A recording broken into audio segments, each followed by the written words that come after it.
A length of service accrual is what allows your employees to switch automatically from policy to policy, effectively giving them more time the longer they stay with your company.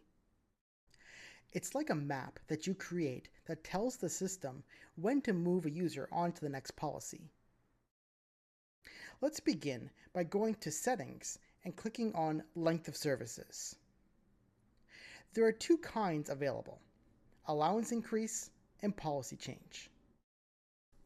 Since we created multiple policies, we're going to use policy change, which is the most commonly used option.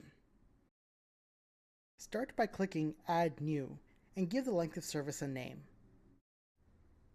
You can choose if administrators, managers, or employees are notified when a length of service change happens.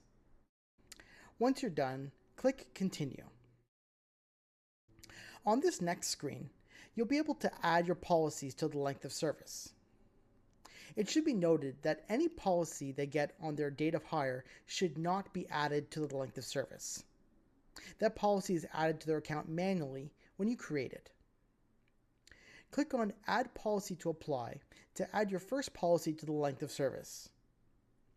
Select the first policy from the drop-down menu, in this case, the 1-year policy.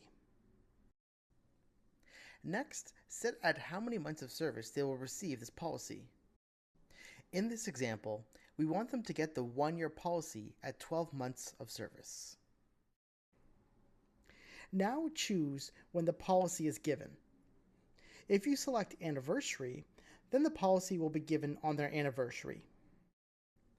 If you select Calendar Year Renewal, then the policy will be given at the beginning of the calendar year. In this example, it will be given to the user on January 1st of the year that they will hit 12 months.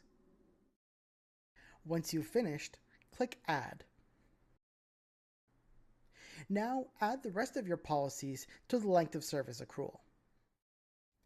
Once you've finished adding the policies, you can then assign the length of service to your users.